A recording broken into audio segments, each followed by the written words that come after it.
What's up, Legion? It's Steve Zapf here with I Still Call It a Lariat. We are a pro wrestling podcast. We are the okayest pro wrestling podcast being recorded today. This is episode 56, our highest numbered episode ever. With me this week, as always, is my boy Hound Dog. Hound, how you doing over there? I am doing well, Steve. It is good to see you and hear your voice.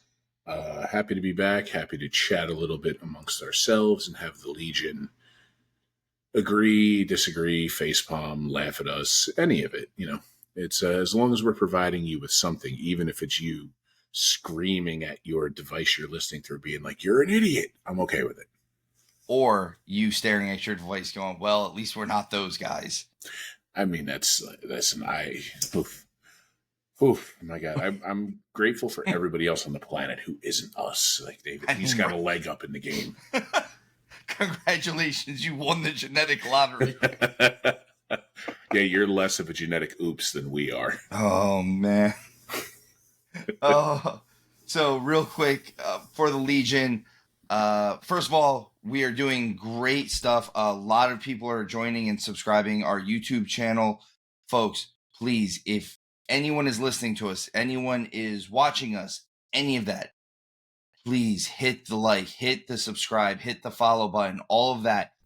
You have no idea how much it helps the show, and we love you. We appreciate you, and we want to keep doing this. And we never thought we'd make it to 56 episodes, and here we are, just trucking along like the little train from the Island Misfit Toys. We might have square wheels. I'll tell you this much, Legion. At some point, we will 100% earn a subscription on YouTube from you and a follow and a like, because I'm sure I'm going to say something really dumb that's going to make you chuckle, and that's enough right there. Because it's enough. I know what I'm talking about sometimes, very rarely, and never on here. 60% of the time, it works every time.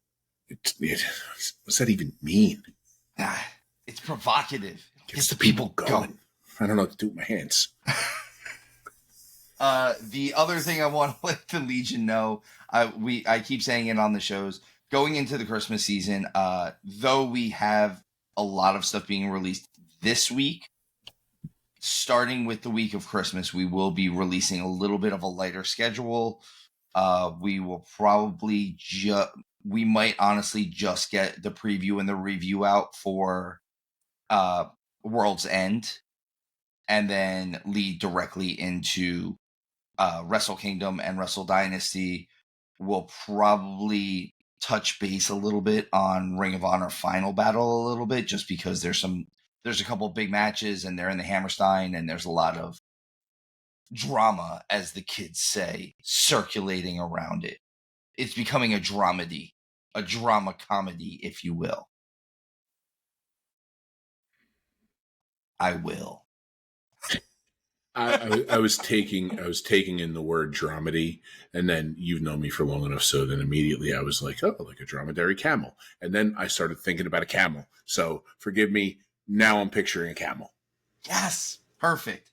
All right, guys, let's talk about our nonprofit organizations that we support. First and foremost is Tap Cancer Out, series of jiu-jitsu tournaments that help out with Alex's Lemonade Stand, American Brain Tumor Association, Isabella Santos Foundation, Little Pink Houses of Hope, Camp Sunshine, Christopher's Haven, the Sidney Kimmel Comprehensive Cancer Center at Johns Hopkins, CureCervicalCancer.org, First Ascent, and of course, Tom Coughlin's J Fund. The J Fund. Oh, that was a little bit weaker today than usual, but that's all right. It was still good. I appreciate it. Legion, just so you know, Hound practices this every week before we come on. He makes sure that he gives you the best possible J Fund that he can muster. Yeah, because Lord knows I can't give you the best possible wrestling podcast. I can give you the okayest. We're look, as Showtime said last week, we're not the worst. I can promise you, we're not the worst. Listen, as much as we're downplaying ourselves, we're glad that you're here, And we hope you stick around for the ride because I promise you, at some point, we're going to make you laugh. We might make you cry. And it's going to be a good time. Get to know us. It'll be like hanging out in a room with friends you never wanted. It's exactly how we are. Exactly. We're just stuck with each other at this point. It's a lifetime of friendship. We've spent way too much time with each other. All right. Other nonprofit that we are obviously helping out with is Chris Bay's GoFundMe. As we reported all of last week, Chris Bay is officially going home. That's great news. We do want to keep supporting him even during Final Resolution and Turning Point. They posted a lot of videos for Chris Bay's GoFundMe. Folks, this is a big one. This is a member of our wrestling world, our wrestling family, our wrestling community, whatever terminology you want to use for it. That's what this is. And we just hope that he gets some semblance of normal back as soon as possible, because no, we don't ever want to see anyone get injured like that. I know we're all fans of sports and we're all fans of action stuff and combat sports, but no one ever wants to see someone get injured. Agreed. And like I said on our last show, just Mr. Bay getting home is the first victory in many. And just know, Chris, we are pulling for you. Our prayers are with you. And we're not going to stop sending all the positivity we can towards you. And yeah, as much as we can try to uplift you from our little corner of the internet, we're going to. Absolutely. Chris Bay, please get better as quickly as possible, man, because for selfish reasons, I want to see you back on the screen. For unselfish reasons, we want you to do what you do best. So, Hound, I heard this. I keep hearing this rumor we're supposed to talk about wrestling here. Lies and slander. Who did we slander? It's ourselves. It's not like this is... I hold myself liable. Listen, it's not like this is the original Rudolph the Red-Nosed Reindeer. What a slanderous, terrible thing that thing was. I watched it recently. I didn't realize all the terribleness that went along with this. There's body shaming. They all but club him like he's a baby seal. They don't need him till they need him. Again, guys, just so you know, #justice for Rudolph.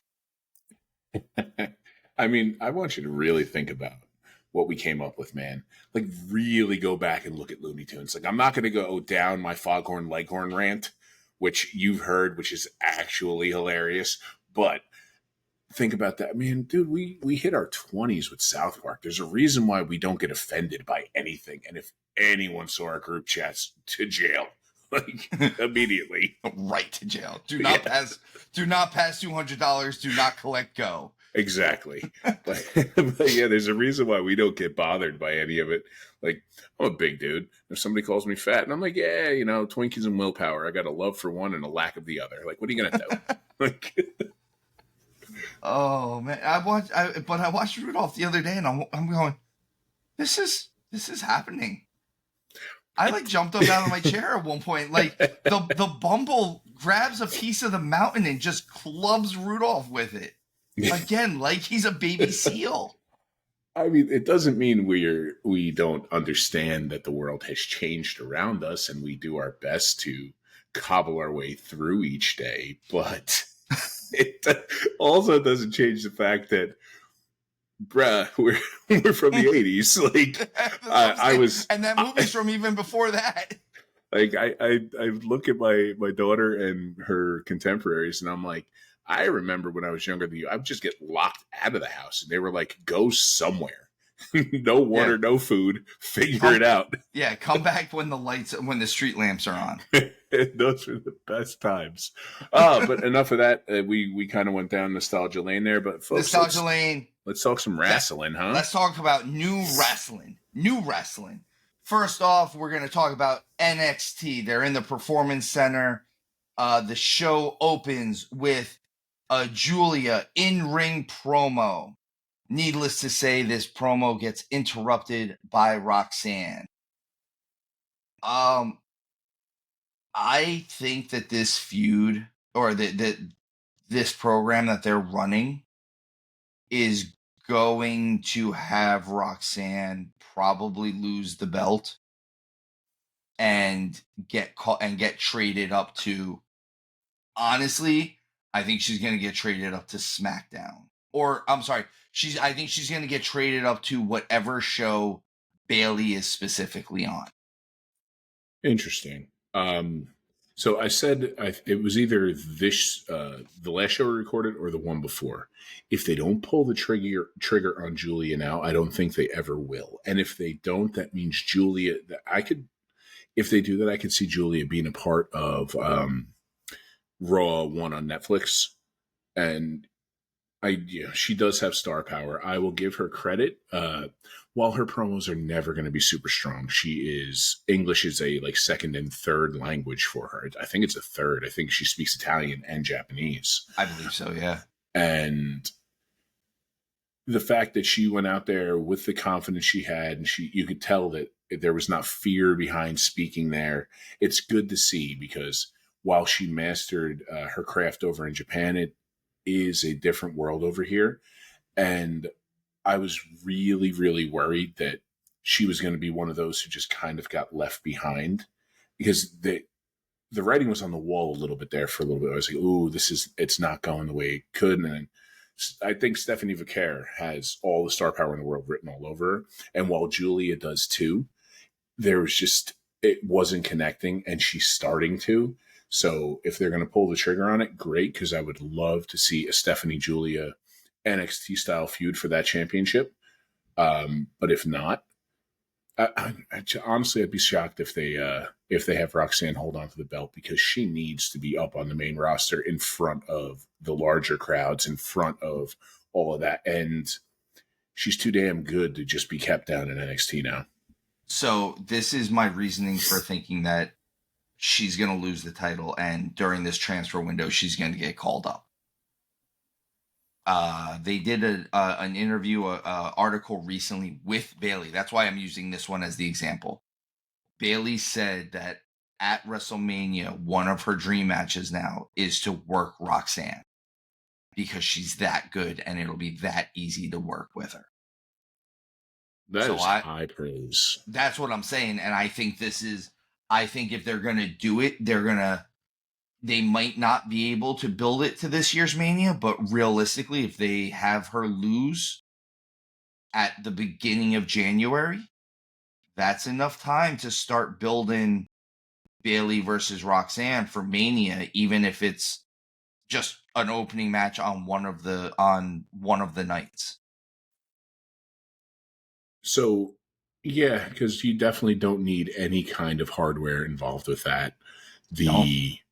And I like that Bailey is saying that, because Bailey is closer to the end than the beginning, and which is crazy to think, because it seems like just yesterday we were talking about Bailey being a hugger in NXT, and the fact that she's made it up to the balcony, and she's throwing the ladder down, saying, "Come on, let me help you get up to the balcony now too." I love to see it. And to see those two go out there, because Bailey has good matches. Unfortunately, Bailey just gets forgotten about by WWE far too often. I hate it. And I hate it. So let's put some respect on Bailey's name, finally, please.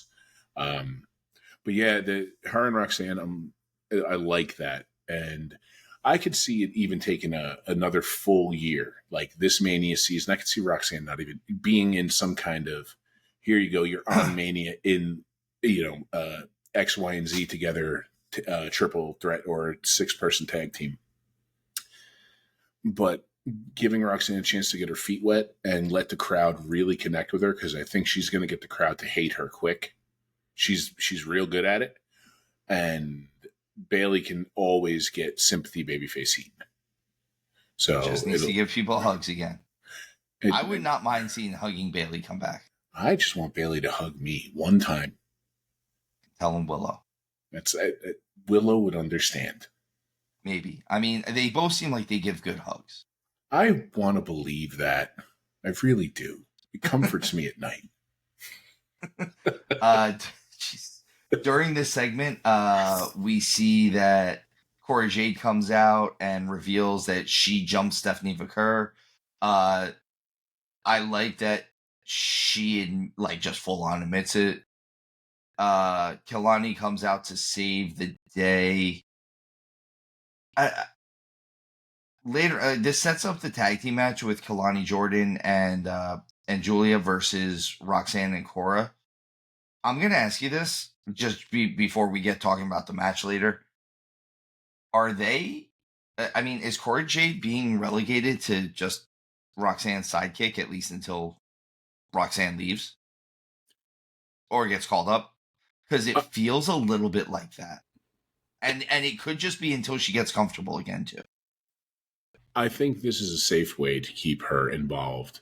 I mean, even before Roxanne goes up, I could see something happening with Cora costing Roxanne the belt against Julia and being like, I was always better, bad, whatever. And Julia, Jesus Christ, Roxanne's final match being where Cora beats her in NXT. And maybe we're building towards that because I will say, and not to give much away about the match because we'll talk about it in a little bit, but Cora did look much better in this match. Like it's improving. Yeah, it's improving a little bit at a time, and that gave me a lot of where it's like, okay, cool. I think she's going to be okay. Like, because she kind of got the shit whipping we were talking about, and she's like, all right, I'm not made out of glass. I absolutely agree with that. Actually, that was one of the things I want to talk about when later on when we talk about that match. We get a quick little backstage segment with Tony D'Angelo where he's offering Ethan Page a North American title match. He says he has a soft spot in his heart for him for some reason. Page is like, it's below me. He offered, so Tony says, well, I guess I'll just do an open challenge then. And Ethan Page then jumps in. He's like, no, I'll take the match. I'll take the match. I don't know how I feel about Ethan Page kind of having his confidence shook, especially more with how the match goes on later. But again, we'll talk about the match as we get to it. The next match on the card is Javon Evans, your boy Hound, because you love him, and I don't blame you, versus Wes Lee. I could see this Evans versus Lee thing being a forever feud. Yeah, I mean, there's no reason for it not to be. Hello, Stoli. I hear you. There's no reason for it not to be. The two of them have great chemistry, and you at any point, and it doesn't matter who goes over, who has the advantage in the feud. Right now, they're doing something with Evans, and I really think they are heading towards, like I had alluded to, the Sami Zayn kind of homegrown, beloved NXT thing. And I think Javon Evans is the next iteration of that, and deservedly so. And the match itself was exactly what you're going to get out of Javon Evans and Wes Lee. You're going to get two incredible athletes. At one point, Javon Evans is going to jump so damn high, you're going to be like, well, he's in the ceiling again. He's not coming down. Silly Javon. Oh, you. But yeah, and I got to say, every time he hits his finish, it looks like he lands on their face. And I always think that somehow he's breaking someone's face, and he hasn't yet. So maybe he's doing it that well and it looks that devastating and it's fooling my eye, my learned eye, if you will. But yeah, man, I mean, there's not enough good to say about it. The only thing I would say is I would like them to get the two of them apart for a little bit so it doesn't get stale, because you could eat filet mignon every day of the week, and at some point you're like, man, I would like a piece of chicken. I agree. I completely agree with that. And like, if you get them apart and then get them back together, it's that much better because they've got experience getting over with other people. You know what, man? My one thing that I've critiqued Javon Evans on is his size. And I'm going to give him his flowers. He's looking a little bigger. His arms are looking a little bigger. He looks like he's packing on a little bit of extra size. Not too much. Like, he's not doing it freakishly fast where we have to worry about him. But he's getting a little bit more. He's got a little bit more bicep on him. You know what I mean? Like, he's got a little bit more arm on him. I know what you're saying, but I want you to also think about the size comparison between him and Wes Lee. You got to give it some time. I know this is something you nitpick on, and I don't really talk about it, but he looked like the same old Javon Evans size-wise just a week ago in the other thing. So him next to Wesley, I think it might be a little bit of an optical illusion for you. Maybe, but it was. I noticed it during his entrance, not during when he was standing next to Wesley. Like I know Wes is a shorter dude, and he's not exactly a super heavyweight either. It was just I don't know what it was. He just looked better, and I mean actually looks wise. Like he looked a hair more filled out, and it might have just been something that I didn't notice during deadline. Realistically, Well, I mean, again, this is a sticking point for you, and I will never and begrudge anybody their sticking points. well, and he's young. Here's the thing with Javon Evans. He's what, early 20s or whatever. He hasn't even put on man size yet because he's not there yet. Well, we'll see what happens. And again, like I said, that's not something that ever matters to me because I don't see him as a potential getting to the main roster and being a world champion star. I could see him in the middle of the pack somewhere. I could see at some point him getting a title shot and never quite getting it, kind of thing. But Well, like you said, like a Sami Zayn thing. well, I think inevitably he'll be the NXT champion. I think we're within a year of that. In fact, I could see him taking it off Oba, who I do think is going to take it off Trick.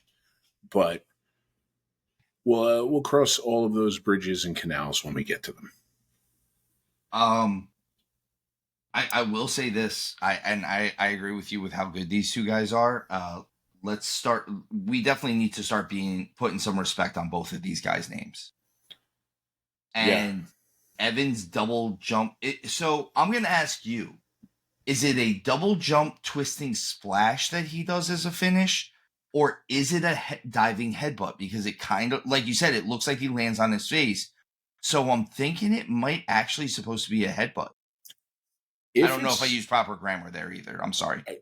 Listen, all I know is he's doing some stuff through the air that if I attempted it, you'd be at my funeral.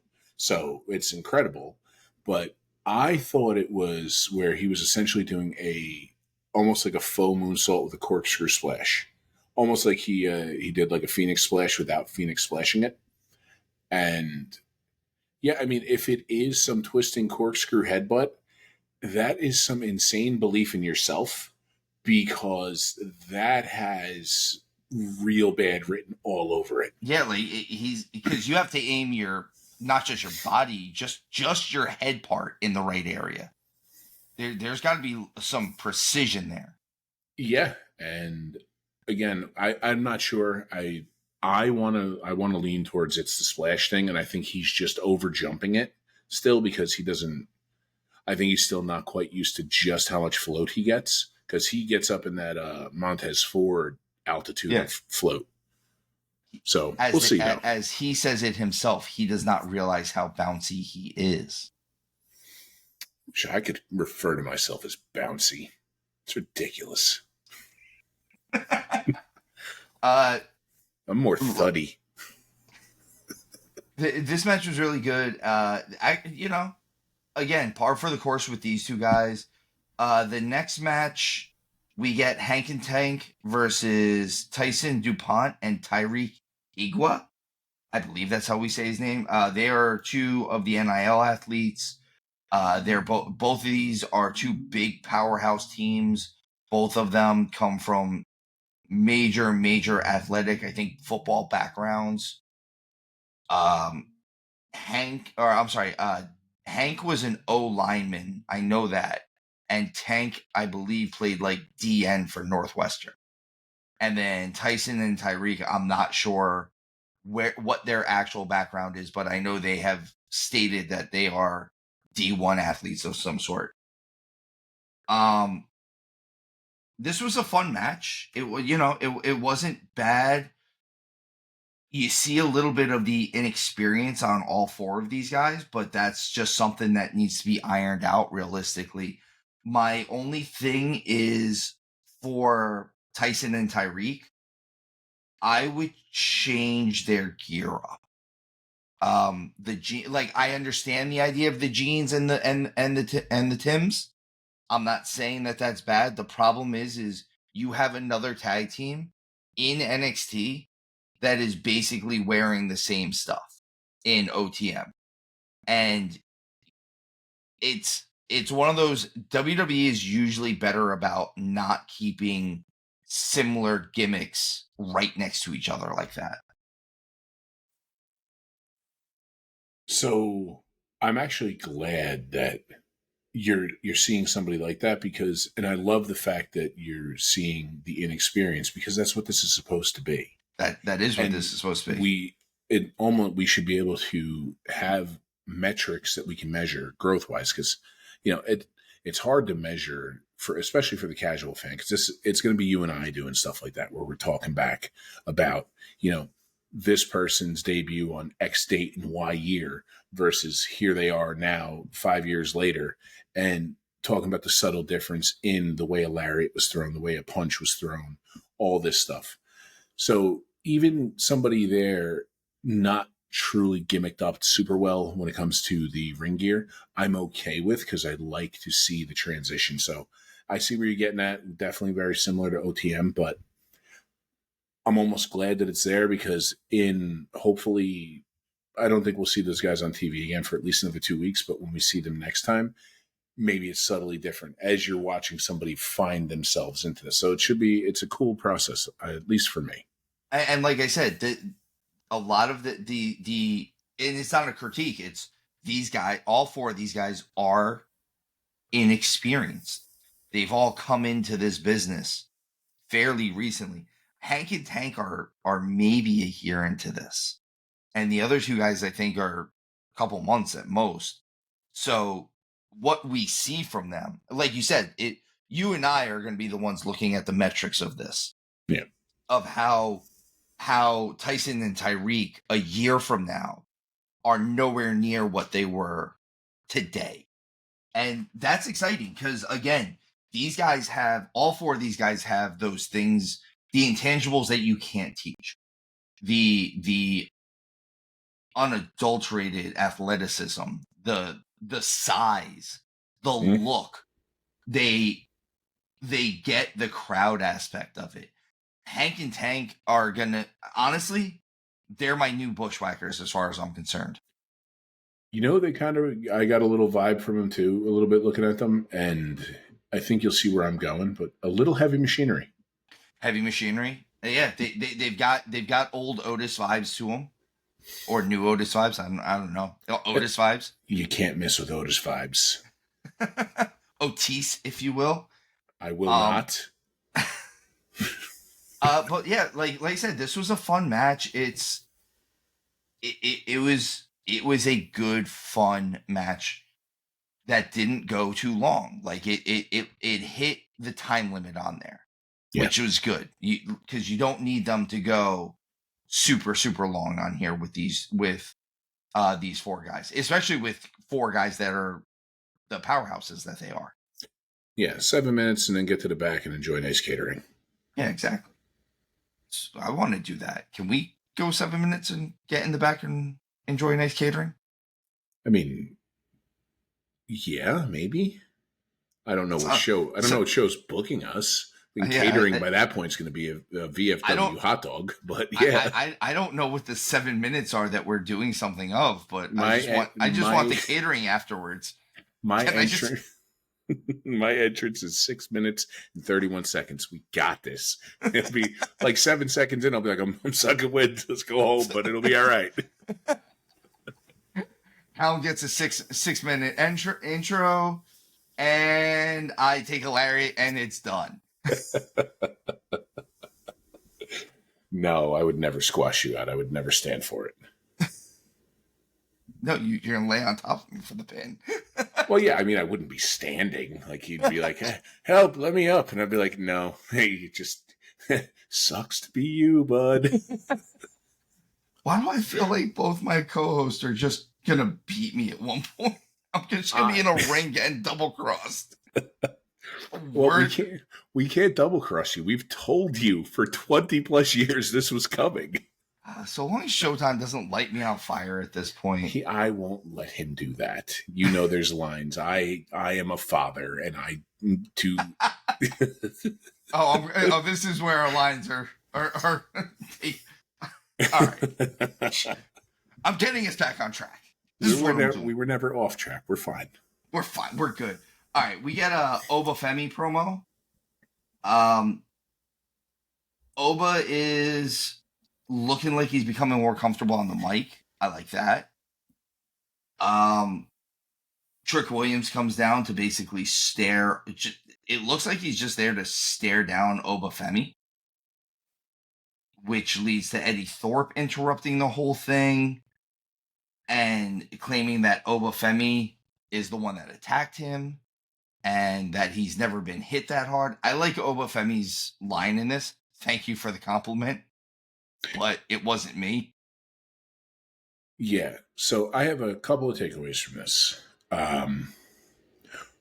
One, I think we're seeing the inevitable Trick Williams heel turn right now. I think we are starting that. It seems to be pretty formulaic for NXT as somebody's getting ready to drop their title. They start going towards the heel side of things normally.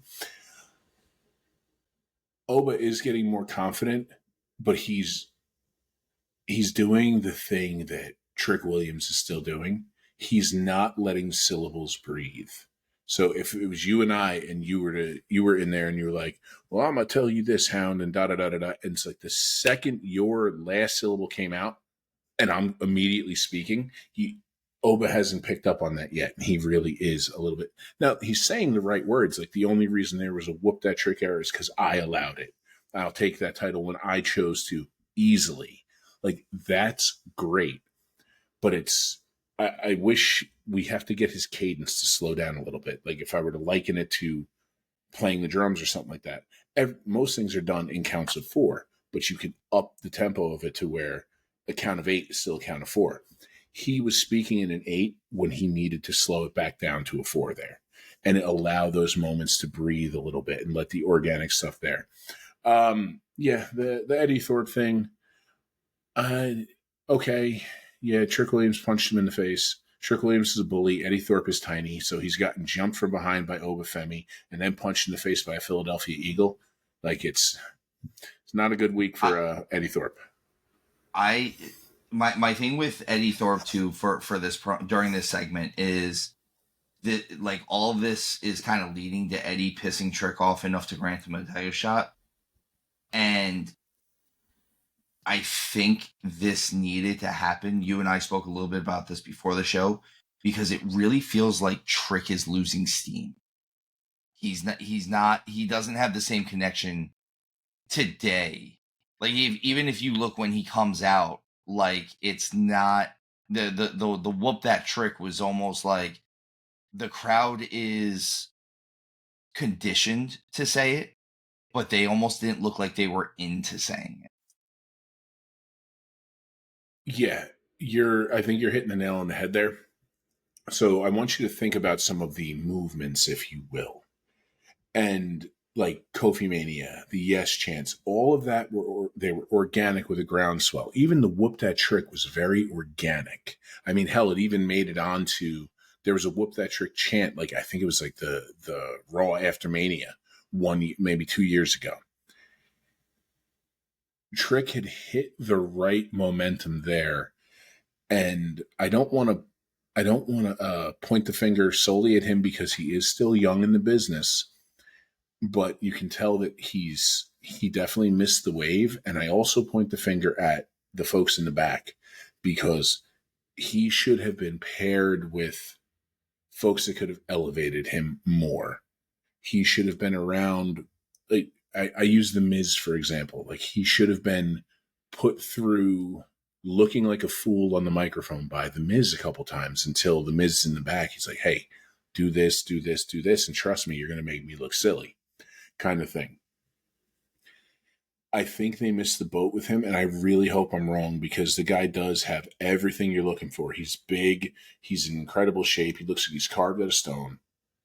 He's a good looking dude. And the crowd can connect with him. And truthfully, I think he's a true blue heel, or I'm sorry, true blue face. I don't think he's going to do well as a heel. Um, he can come out and try to be super arrogant, but he doesn't have a dislikable face. Like Ethan Page has a dislikable face. Trick, you kind of want to be like, I would be his friend and high five him. I definitely agree with that. I I think in some of these cases too, the Trick Williams, Trick Williams specifically, I'll use him as the example on this one as the measuring stick. He might do well to not have his stuff so scripted where they just let him maybe go a little bit. And I think that would help him. I know that's not their system and that's not their style as much, but Trick feels like that type that he needs. Like, I'd like to see what he can do on the fly a little bit and get a little bit of that on the job training that way. The let him get that pressure where he has to say the right thing. And if he doesn't, it's, he feels it, and then the next week he does do the right thing. I think he's one of those guys. As far as you were saying about Oba, I think what would help, like, kind of how you were speaking about cadences and holding the syllable too long. I always go back to, you and I both have sales experience. I always go back to the movie Boiler Room. You have to know when to shut up sometimes. Yeah.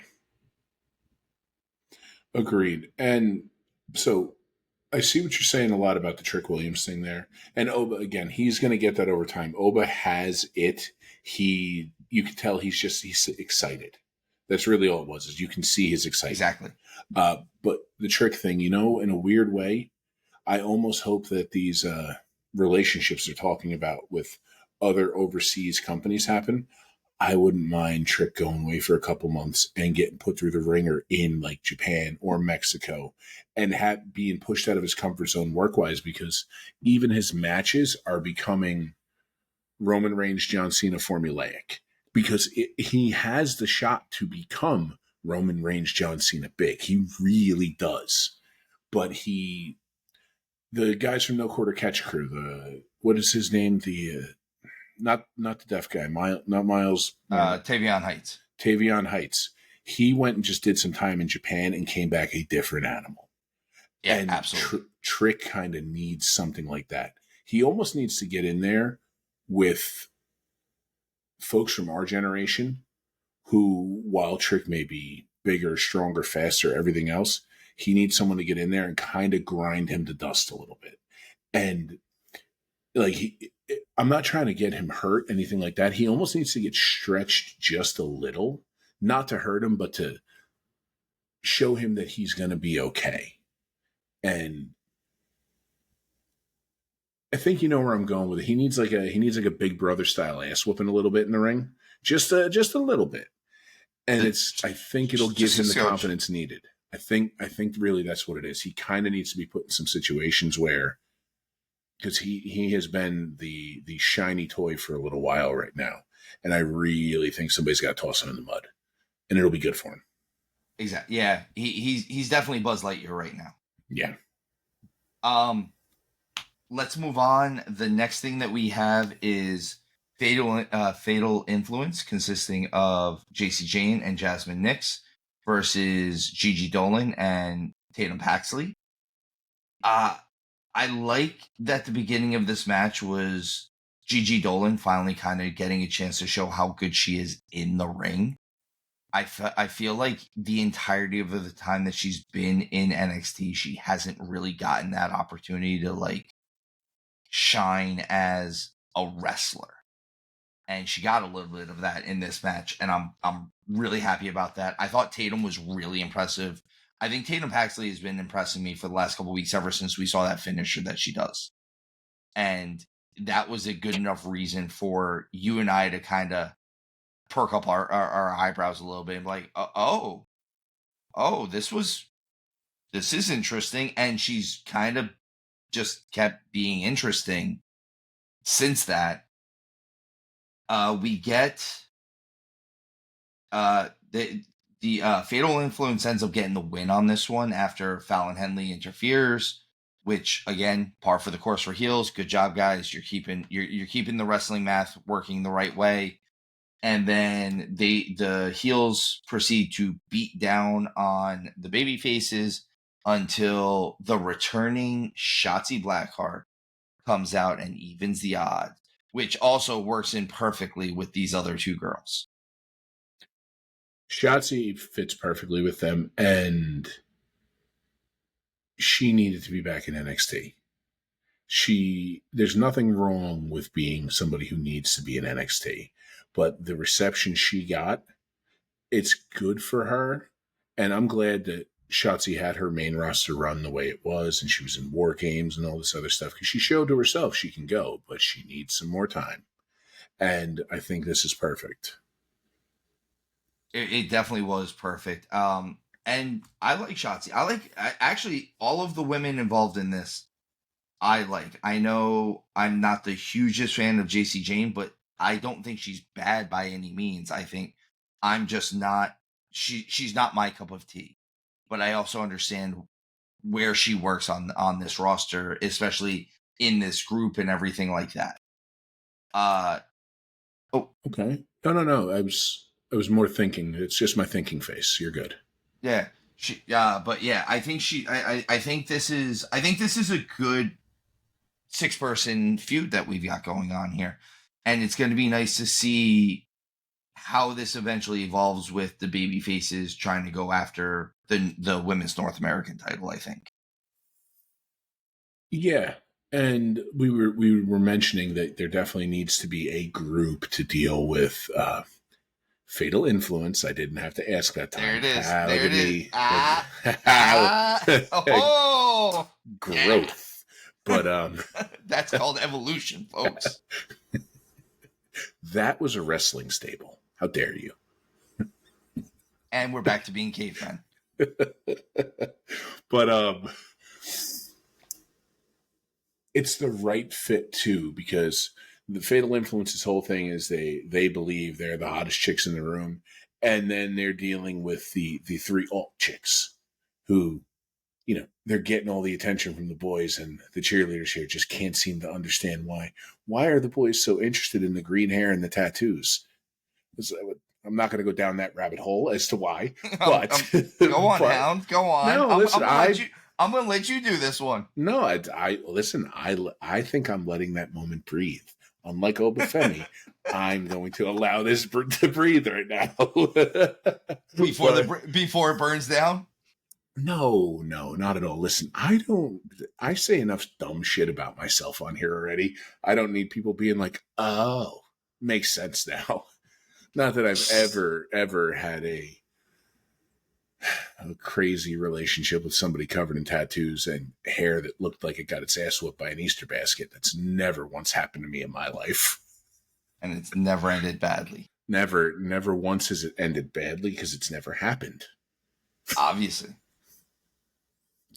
Right, so Fraxium is having problems still. Would you say that Fraxium is fracturing? Yes, I would. And yes, Hell yeah. I will. You nailed it. So this leads to Axiom having a match against Obafemi next week. And they also have to have a tag title match. Who did they piss off backstage? I'm just and who agreed to this? Like, I get that they're not communicating, but when they went to talk to the matchmakers agreed to both of these things. This seems irresponsible. I am convinced Axiom took somebody's girlfriend from them. Listen, I know what Axiom looks like underneath the mask. He's a good-looking Spanish dude.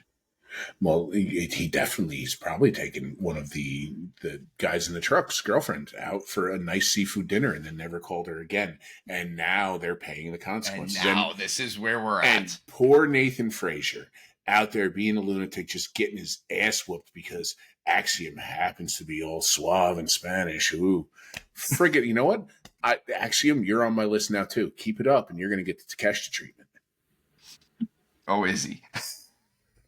No, not at all. No. I did actually like the end of this. The end of this segment though, where he's like, "How bad could it be?" And Axiom just looks at him and goes, "Look at your face."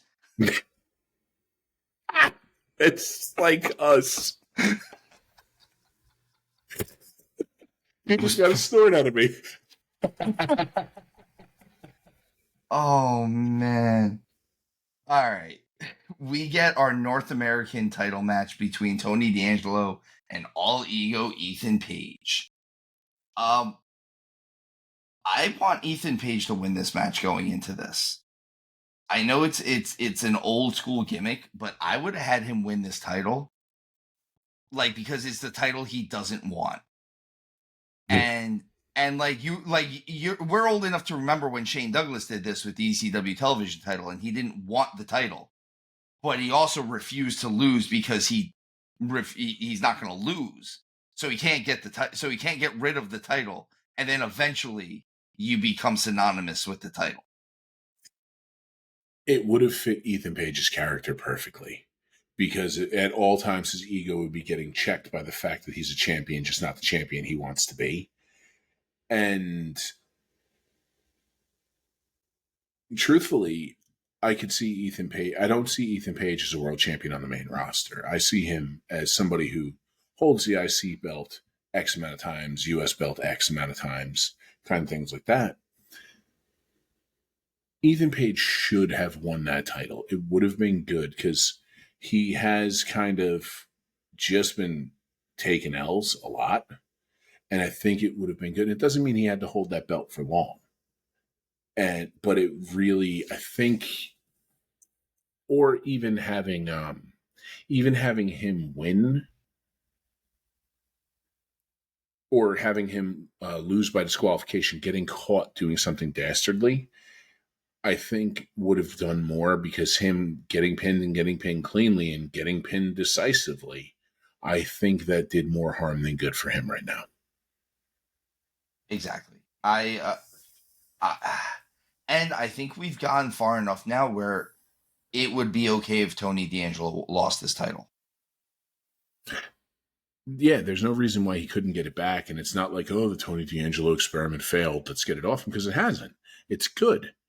And it keeps going. Well, that, and it's shown me that with some time and with some more polish, we can be talking about Tony D'Angelo with the NXT title. That's really what the NXT North American title, just like the US title and the Intercontinental title, should be, to say, can you do something with this? And if you can, we can consider putting you up near, the top prize. And you don't have to hold it for long. So, and yes, it would be hilarious if Ethan Page became synonymous with the NXT North American title. It would actually be like almost to where he doesn't bring it out to the ring with him. Like, he's really ashamed of it. That would be really but awesome. But they keep handing it to him when he wins. Yeah, or when he finally accepts it and they come up with a new iteration that's the coolest looking belt ever, that's when he loses it. And then his head explodes and we go down the rabbit hole of Ethan Page losing his mind. I'm for it. Hire me, WWE. Just wrote at least 18 months of story for you right there. Perfect. I'm in. It's a terrible story, but I wrote it. I'm going to throw the critique at this match, and it's not the overall match. It's the same critique that I'm throwing. This is across the wrestling business. Guys, girls, brothers, sisters, whatever we want to refer to this as, stop doing the spear. Until Roman Reigns and Braun Breaker are not using the spear as a finisher, stop using it as a mid-match move. It's just where I'm at in the world. Please stop using someone else's finisher as your mid-match move. Right. And you're doing it. You're using this move mid-match as not even a setup.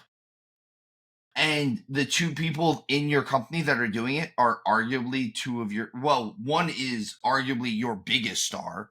Mm-hmm. And the other one is not even arguably, probably your biggest up and coming star. Yeah, I see where you're going with that. Braun is being groomed to be a world champion. 100% he is. And he's going to be. And I think he's going to do great with it. And Roman, you could say, okay, Cody's the biggest star, or you could say blah is the biggest star. It's still probably Roman, though, realistically. It is still Roman, because I hate to say it, the easiest way to look at it is, who is the crowd chanting for constantly because he's not there? And who still has the schedule we would all kill for work? You mean I have to show up once every 3 weeks and you pay me? Perfect. Jerk. Hate him. Love him. He's such a good looking dude. Like, okay, listen, I'm gonna start hating him. Bastard. We get our main event of the evening. It's going to be Roxanne Perez and Cora Jade versus Julia and Kalani Jordan. I had mentioned before that it felt like Cora really was just getting the sidekick treatment. One of the things that I didn't like about this match, and I saw this later on in AEW too. So the match got jump started. They started fighting on the rampway. Okay, I get that. But they just rang the bell as soon as they got as soon as two people got in the ring that were supposed to be legal. Like, they didn't ask if either one of them was ready or anything like that. It's little things like that, and I know everyone's in developmental in NXT, but it's little things like that you guys got to learn how to tweak. And AEW did the same thing. So this is me not absolving NXT or WWE for the stuff that we usually yell at AEW for. This happened here too, and I'm going to call them out for it too. Yeah, I agree. We do have to show parity across, because it's been few and far between lately where we can praise AEW at least continuously, not just, hey, there was a good match, but the little things like that. And in a way, I kind of enjoy when they happen, because like I said, maybe it's just me looking at it with the whole, this is developmental, to see it not happen again after that. And it makes me excited. So again, I'm not going to hold it against them, but at the same point, do better. I also think that if they were going to, I think this would have been a better scenario for this whole thing. And this is, again, me talking out loud, kind of just, I can't keep the pencil out of my hand type of situation. If they were going to have that jump start to the match, I would almost have had them just throw out the match entirely until the babyface, until like you just had the baby faces go over on them and stand tall. Like, almost not even have the match. Just have them get like 5 full minutes of beat down. Yeah, I see what you're saying with that. Like, and I'm not knocking the match. I thought the match was very good. Yeah. In fact, one of the things that, Hound, you've been saying is that Cora needed to get a little bit of a licking to realize that she's not made of glass. And she does. It's funny because it's this little sloppy spot in the middle of it, and Cora takes a real nasty looking bump. Mm-hmm. Like, I went, oh, like, I got nervous for her. And if you look after she takes the bump, there's a split second on this, you can see it on the screen, she actually smirks. I'm glad you caught that too. It was the affirmation needed. Like, we've all had that moment, like, where you're sitting there, you're like, okay, I can still move. All right, I'm good. I got this. Like I'm still alive. That, and precisely the moments we've had it in training and everything else, when something like that happens and you're just like, okay, I'm good. And now you're fired up, and the fear is now gone, and the fun starts to happen again. Yeah. That whole, oh, I can still do this thing that I was really good at and I love. And I'm happy about this, because I think this is going to be the start of her confidence building back up, and we're going to start getting better Cora Jade matches out of this now, which would be great, because I want her to do well. I want all of these people to do well. And the fact that we get Stephanie Vaquer coming back out to get payback on Cora Jade at the end of this, I think that could be a really cool feud too. I think that'll be very, very interesting. I think it will be as well. I'm really happy for Cora. Like, when I was watching that, I really was sitting there when that sloppy spot happened, and she really did. She did have kind of a smirk and like a little bit of a shit-eating grin on her face. And it was good to see. And in that moment, I was just like, all right, thank God. I was like, believe in yourself now, lady. Like, you got this. You are actually super talented. You were blessed with some really incredible genetics. All the boys love you, kind of thing. Like, go out there, make your millions, have your fun. You're young, go get it done. I know it's been a bouncy road up until this point. You've gotten injured a few times, but you still got this. And do I think she'll ever get to like the Charlotte Flair level of things? No, I don't. But she's still going to have a career that she's going to be able to look back on and be proud. You know, Legion, I'm just going to point out, anyone who didn't realize what just happened, Hound had his dad moment for the show. I did. God damn it. Yeah, I definitely had my dad moment. And normally he calls himself out on this. It was my turn. Yeah. I really like it. I felt proud of her, man. I can't help it. I mean, I'm happy for her, man. She needed that. And I'm really, really glad. This was a good match. All around, they did what they were supposed to do. They moved at a good pace. They had some nice They had some nice spots in there. They raised up emotional stuff in there, and we end the show with the WTF moment with Eddie Thorpe, where we find out Ava goes, "We're going to give you your NXT title match." And then says, "Don't worry, we're still going to keep investigating who jumped you." And Eddie goes, "Oh, I know who jumped me. You're looking at him. I got my I got my NXT title match, and I didn't have to go through 25 minutes of hell to do it." And I'm going to say, if it's Shawn Michaels booking this, I'm really impressed. And I almost feel like Eddie Thorpe should maybe win this match via shenanigans. It would be fun if that happened. I am just sad because I'm not going to get the Eddie Thorpe, Ava forbidden romance angle. I was hoping for it. I really was, man, because, the hopeless romantic in me was like, oh, young love. Oh, it's going to be, but not young love at all. It was going to be terrible. It's young comparatively to me, Jack, and you. It's right. No, I just meant it was going to be bad love. It was just going to be terrible. Young love. It's all. Yeah. Oh, right. Back to Beauty and the Beast. Truthfully, I think Eddie Thorpe, even if he doesn't win the title, I think he might win this match, and it turns into this match at New Year's Eve or whatever they're calling it, turning into a 3-way between Obafemi, Trick, and Eddie Thorpe. I kind of see it going that route.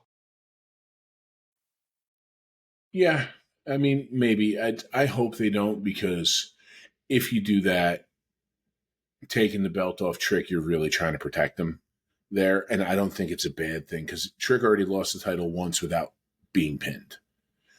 If you do that again to him, I think it cheapens the next person's title run.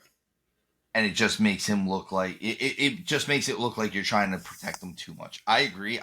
That's why I'm saying I think we could see Eddie Thorpe winning the match this upcoming week in Massachusetts, just via shenanigans. He could get the title legit, and they have to do it that way. Hey, he still won. He still beat the champ, but it was because A, B, and C happened.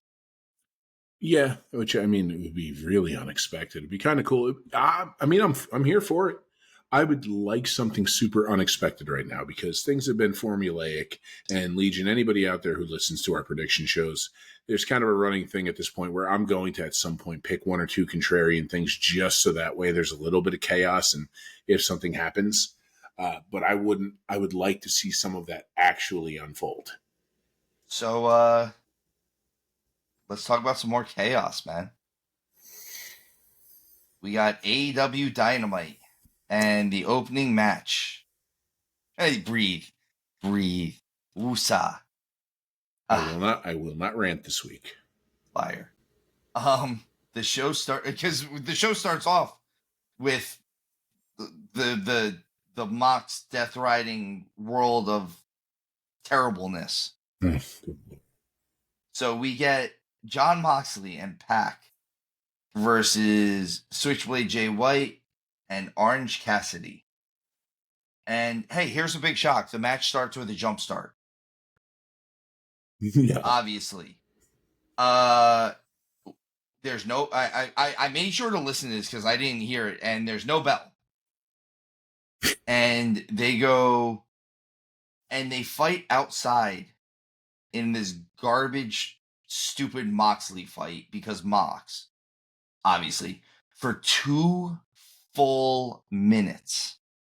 2 full minutes of them just beating the hell out of each other without the match ever starting. The only good thing about the entire fight on the outside that makes a little bit of sense is that they don't start the match until they actually get into the ring. Again, I'm going back to that whole thing. And this one, I'll say it. All right, they do actually ask Moxley or Pac, whichever one it is, if they're good to go. So at least they're following that rule. At least they don't follow any other rules, but they follow that rule. I feel like they're really trying to prove that Jay White is a threat to Moxley. The problem is he's not even a threat to Marina Shafir the way they're booking him.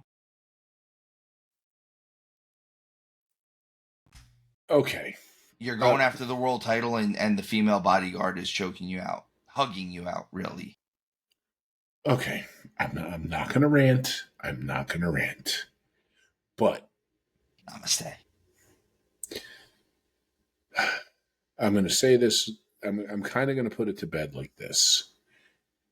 I said it to you many times back in the day of Roman Reigns as the 3+ year champ. The problem, and I would say, how many people are we going to sacrifice at the altar of Reigns before, like, because when are we going to pull the trigger on this thing? Okay.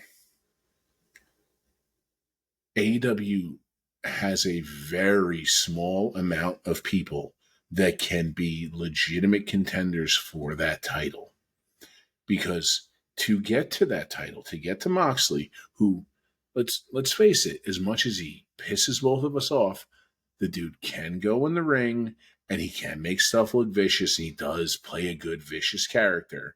On top of which, you've got to get through Claudio and Pac, two legitimately dangerous people.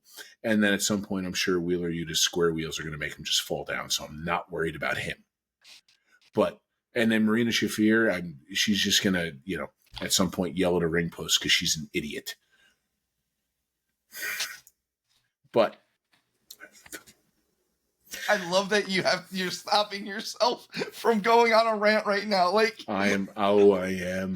Like I've never seen someone actually physically bite their tongue before, and I'm watching it. How many people? Because if you sacrifice Jay White at this altar, you're then going to sacrifice Hangman Page at this altar, which means you've sacrificed a former AEW champion and an IWGP World Champion at the altar of Moxley. Mexley. Yeah, just no cussing. Okay. Whew. Yeah, you just almost had some expletives coming out of me there. If you're gonna, my biggest fear, and I said this to you before this all starts, my biggest fear is that somehow this is leading to Darby Allin taking the damn title from him.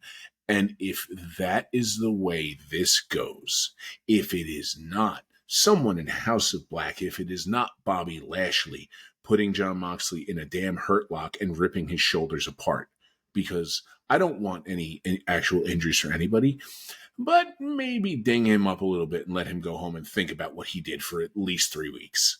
Like, he really needs some good self-reflecting time, even though he won't reflect at all, and he'll go to Walmart and he'll lose another Death Jitsu fight. Death Jitsu. Oh my God. Okay, enough. You talk, because I'm struggling right now. I'm going to try to get some stuff out for this one. Uh, during this match, Tony Schiavone calls someone else the worst. That's just irony. Um, You got an Uncle Paulie laugh out of me from The Sopranos. That was a good one. let's see. You know what, man? I'm gonna give some of the people in this match their flowers.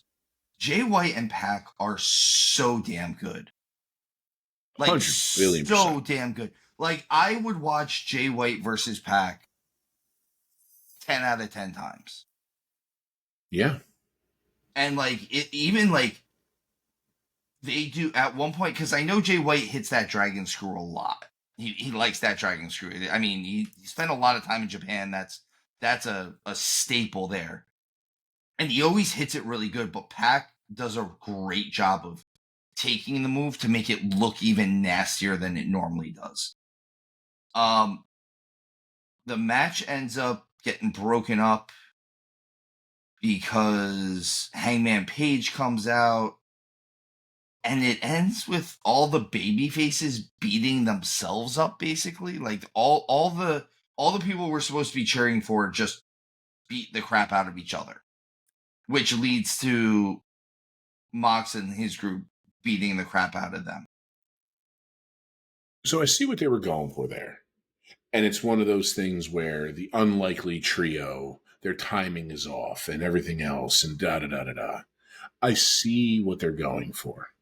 The problem is they're AEWing it. Like, I don't know how else to say it, man. You just turned AEW into a verb. I did. I really did. I really did. And it's, and it's not a good verb. I'm not praising them. I'm really not. It's not. Moxley afterwards gets a backstage segment and makes a challenge for a 4-way match at World's End, which leads to a Christian Cage promo. You know what? I wouldn't even mind at the end of this is Christian Cage cashes in and wins the title, and like that's how we get this off of him finally. But like, because at least it would make sense. That, and then we've referenced this way a couple times. At least then the belt would be on an adult. Yeah, we get a grown up. But I'm gonna say this, and I hate that I'm saying this because I don't want to go on a rant. Like we're both trying to refrain from this, and but like I'm sad that even Christian stuff is getting kind of stale. Okay. The inmates are running the asylum right now because Tony Khan wants to be everybody's best buddy. Yeah. And I think he's in over his head. I think in quiet moments alone, Tony Khan panics. We've all had those moments where you smile to everybody's face, and when you get by yourself and the doubt really creeps in, there's not a person alive. And if you haven't had this moment, God bless you, but I promise you it's coming, where the doubt doesn't overwhelm you and you don't get emotional and you're like, I'm screwing all this up. I can't handle this, but I can't let anybody know I can't handle this kind of thing. And it becomes a very self-fulfilling cycle that goes downwards, and it's a hamster wheel it's really hard to get out of. And I think that's what's happening right now. And instead of it being, okay, this is how we're writing this, and it's being run through the adults. Like, let MVP write your stuff right now for a little bit. At least let him write the ship. Let's get the water out. Let's stop this damn thing from sinking, because we don't want AEW to fail. We really don't. I want there to be as many viable options for everybody out there who is slaving away on the indies and who's incredible and who just nobody has seen them do their thing, and all they need is one person to see them one time. I want there to be options for everybody, but they are shooting themselves in the foot, and they are my God, the boat's on fire and sinking, and nobody's trying to get the water out, or at least use the water that's in there to put the fire out. I will say this too. You said they're shooting themselves in the foot. The problem is they're not just shooting themselves in the foot. They shot themselves in the foot, and now they're working their way up their leg until they shoot themselves in the rest of their body. It's a lot. look, we critique them a lot on stuff like this. So I'm going to try to move on to something good, because this was good. We get Will Ospreay versus Claudio Castagnoli for in one of the Continental Classic matches. This is how I had to write this. I had to write this how I wanted to say it, because this match should be awesome. And you know what? This match was awesome. They're using actual vicious wrestling during this match. What? Who asked for that? Oh, I did like a week ago. Thanks, guys. Thanks for giving me what I asked for. I'm just gonna take that as that Claudio and Ospreay are listening to the show. They don't want the shout out, but I get it. I get it, bruv. I understand. We see you. We see you. I like that Claudio works the arm during this match. I feel like not enough people actually work an arm just right off the bat, like just go after the arm like that. This is one of those matches that could have went to a draw for this tournament. Like a 20-minute Broadway between these two would not have sucked. Okay. You tell me a world where those two are ever going to put on a bad match short of somebody genuinely getting tweaked early on. That's the only way, because they have to bring it home to protect somebody. We say these things, and a lot of times people will talk about some of the best in the world, and you'll be talking about somebody who really isn't in the conversation. I mean, look, if you've made it that far and you've gotten on TV, you're better than I could have ever hoped to have been. But Claudio and Will Ospreay legitimately are two of the best on the planet. And I would trust them much the way I'm starting to trust Kyle Fletcher, much the way I trust Jay White, much the way I trust Pac, much the way I say it. Much the way I used to trust Ricochet. Oh, I was waiting for it. I was waiting for another name. Oh, who are we going for? Oh, listen, I don't trust Takeshita at all. You want to know what? You know what? Takeshita's the damn mastermind behind Moxley. I see through this horse crap, Takeshita. You know what? See? You're the one trying to make me rant. This is you. Oh, you wait until you and I are in the same place at the same time, and I say absolutely nothing to you. Or he buys you a nice lunch. No, truthfully, man, I and as much as we goof around about the Takeshita thing, even though I am going to 4 across the eyes one of these days, he's getting them.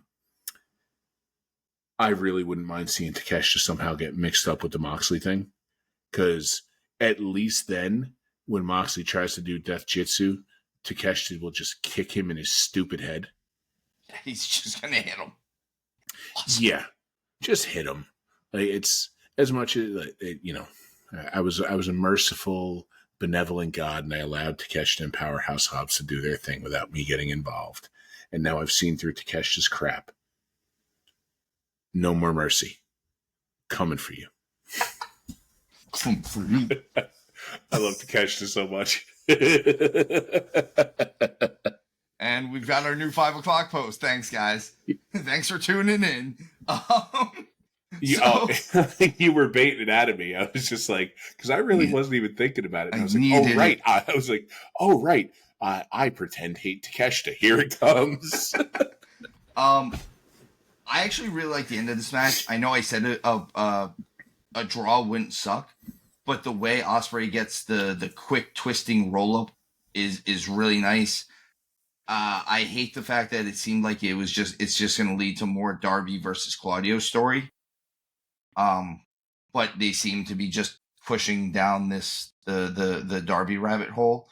Ricochet gets a quick promo after this. I didn't think his promos could get worse, and then he cut a heel promo, and I was proven wrong.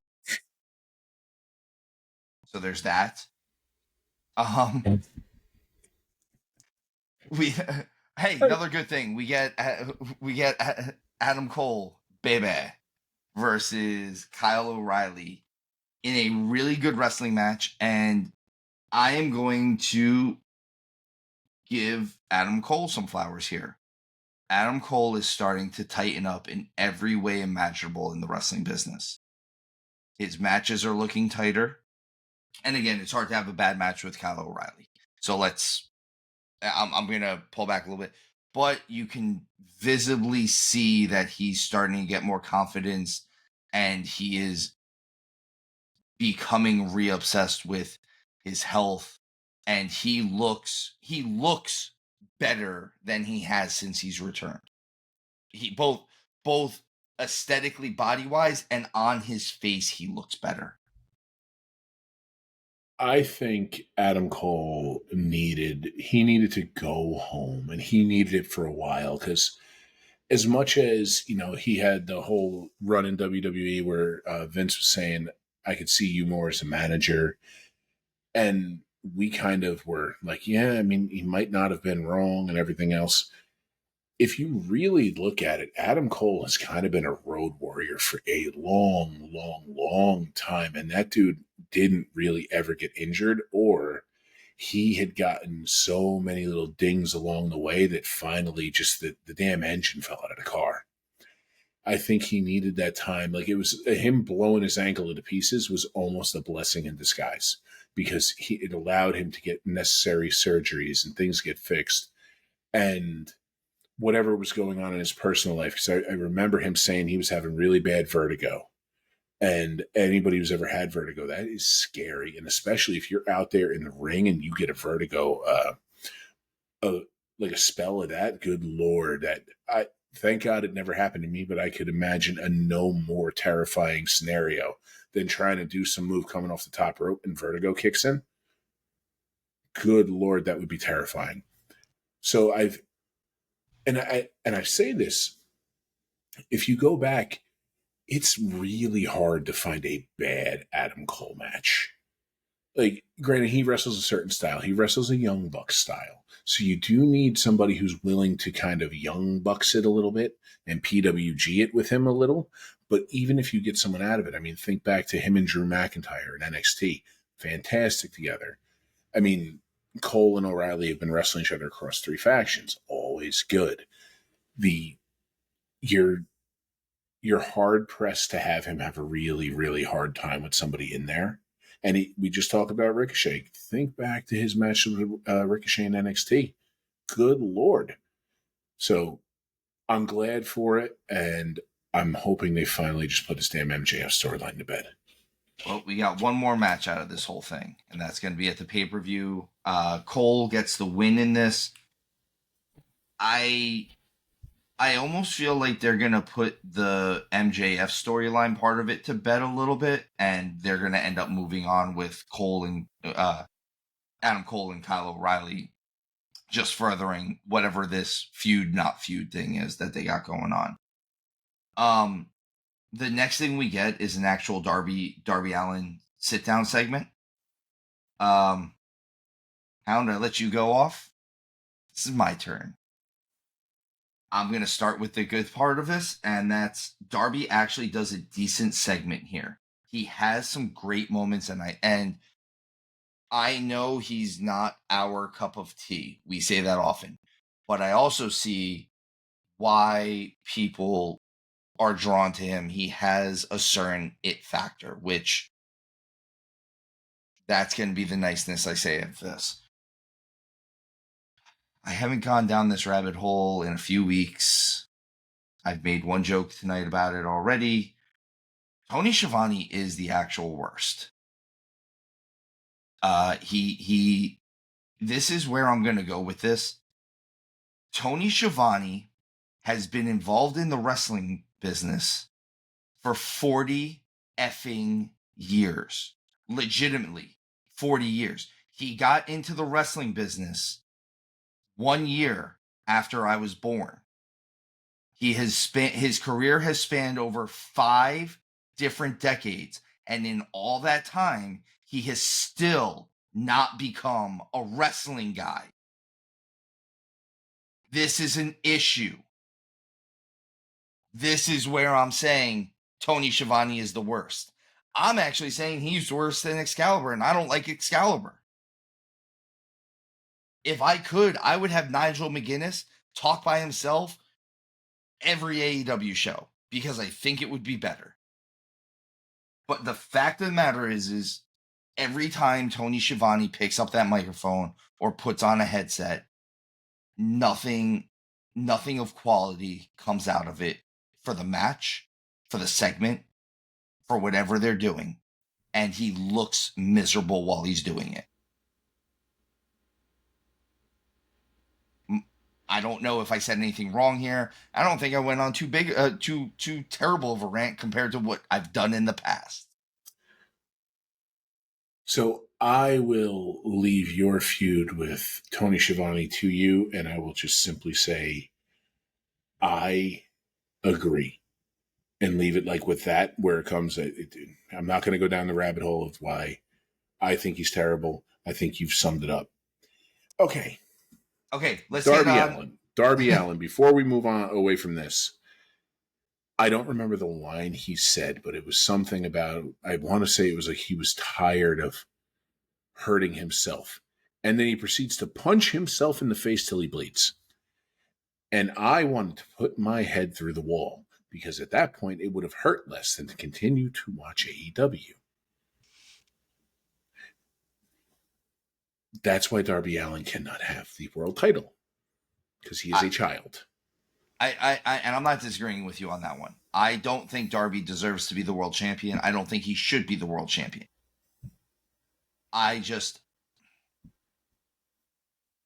trying to see it, and Darby is one of the few there that I at least understand why he has a fan base.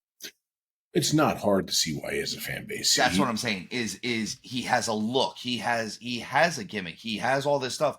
I mean, right down to I'll say it, his presentation with his music, the way his music hits right in the beginning with the boom, boom, boom, boom, like he has the most distinguished music of anyone on the roster, realistically.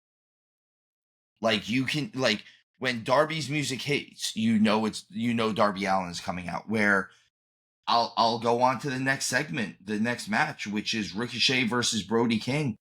And Ricochet is coming out to literally just random downloaded music. I will say this. His entrance seemed a little bit more heel. They added a little bit of his voice to the beginning of the terrible downloaded music. So it's like him saying like I'm the only Ricochet or something like that. It's something where he's just being cocky. I'm going to try to look for the good in all of this. Brody King is a different kind of animal. Yes.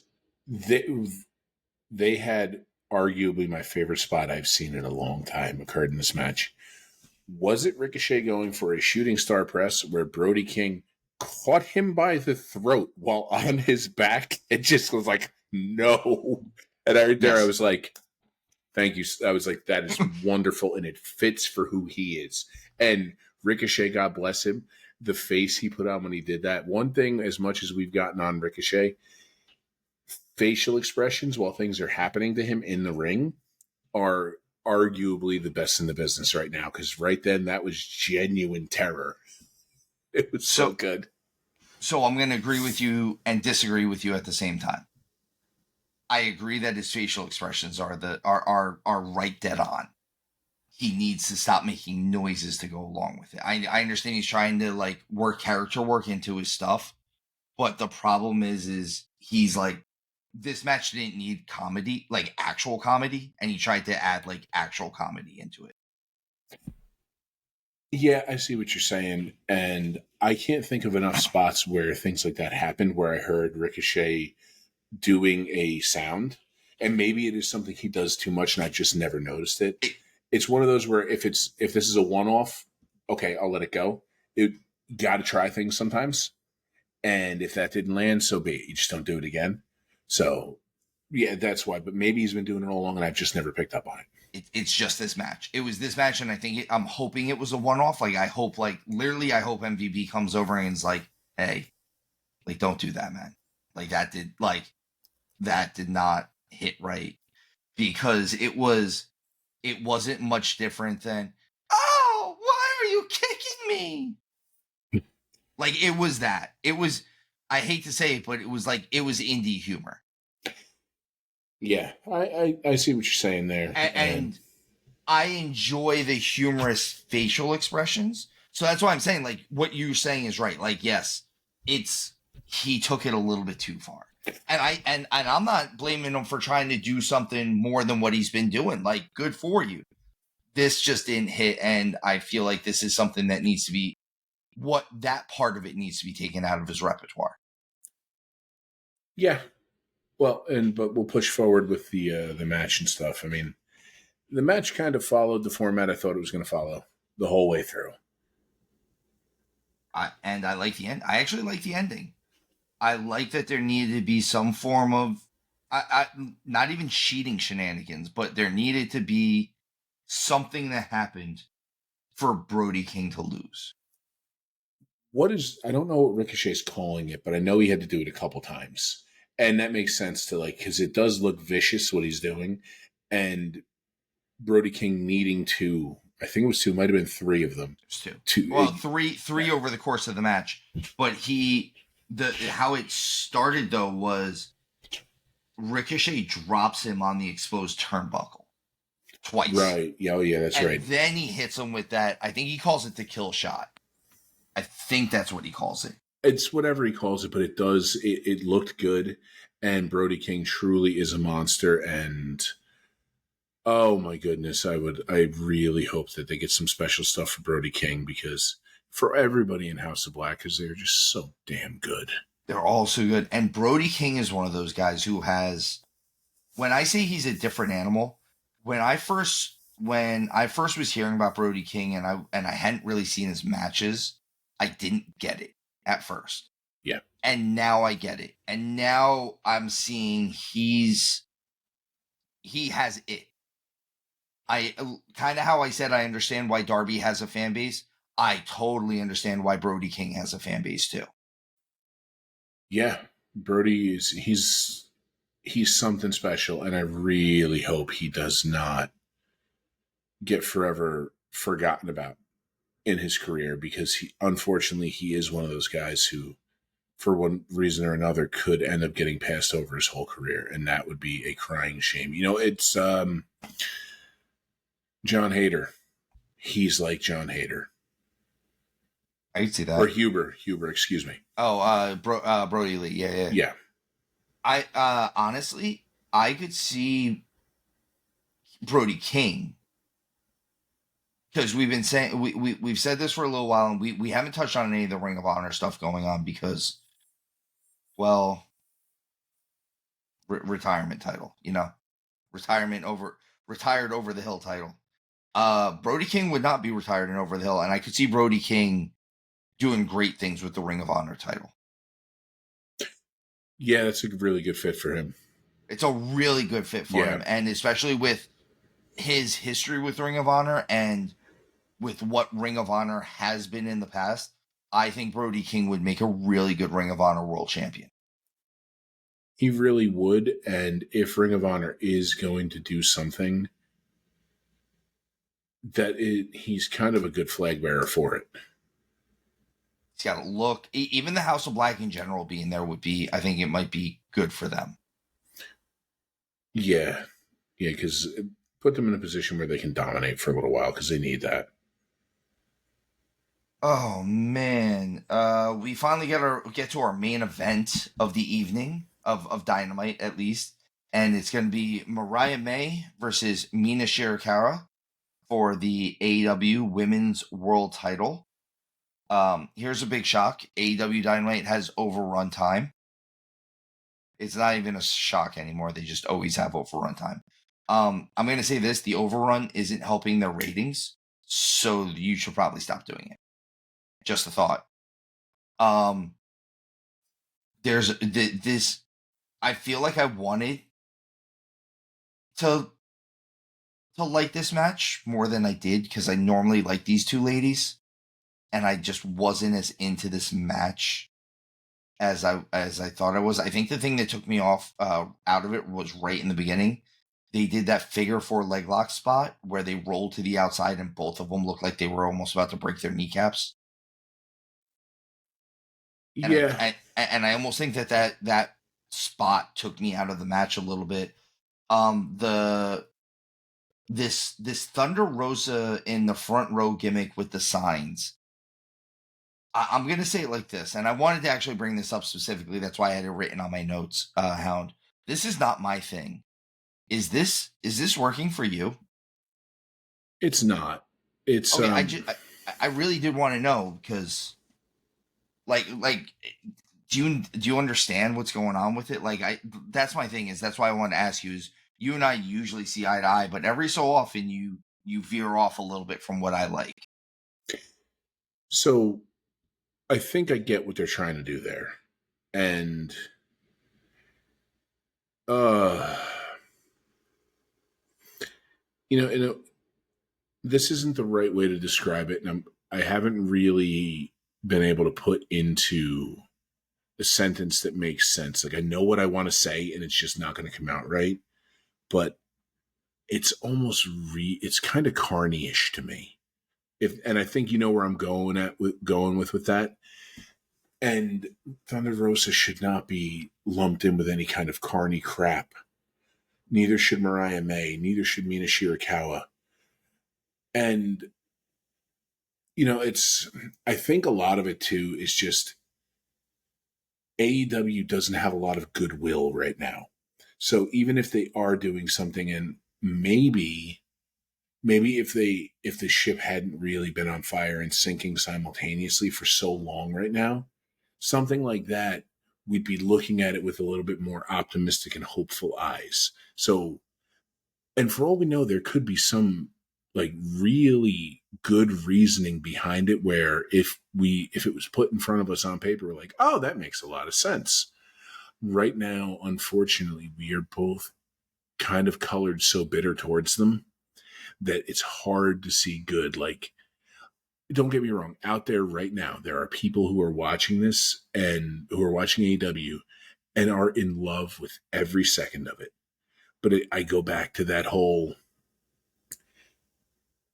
the fast dopamine hits where people are just like, what's next, what's next, what's next. And even this, like those two ladies, they did not do a bad job at all. Match was fine. It's just I really think that it's the straw has broken the camel's back, and you and I are still trying to find ways to want to love it. And like you guys heard me a couple weeks ago when I first started ranting, and I was just like, I can't anymore with the whole let's wait and see, let's let this thing cook. Like, dude, throw the recipe out at this point. That's what I'm saying. Is it seems like, and like you said, I think we're constantly looking for something that'll make us happy with it, and the problem is because we're looking for something that's gonna please us. We keep seeing stuff that's not making us happy whatsoever. Like the not, and I don't just mean that figure four because in all honesty that's a real small thing in this whole like that's a real small bullet point. I'll put it to you this way: Mina Shirakawa hits a figure four leg lock on the post. Classic move, Bret Hart style. She does a good job with the move. I'm not mad about this. Aubrey Edwards, the referee, goes out there, administers the 5 count to her, and instead of A, either disqualifying her, or B, continuing to admonish her for keeping the hold until she needs to disqualify her, she literally ripped her leg off of Mariah May. That's not her job. You've muddied the water of what you're doing. Like, this was, if she doesn't break the hold at 5, listen, I'm saying this, Hound, you've gone through wrestling school. I've gone through wrestling school. while you are going through and you are learning the basics, if you don't break a hold while you have open ring during a 5 count, the ref that is practicing with you disqualifies you, does he not? Or she? Yes. Well, why did it not happen here? It doesn't ruin the ending, No. realistically, because Mariah would have still kept the title. So the wrestling purist in me agrees with you. And this is me trying to find something here. If that is the thing we're complaining about with AEW, I'll take it right now.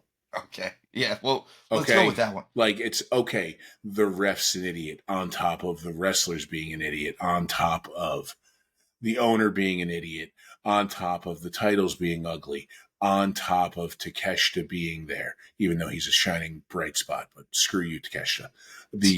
He's a bright, shining Japanese diamond. He really is. I hate him. Is it just because he's like just what you're not? No, dude. It's because this all happened. It's because we needed this.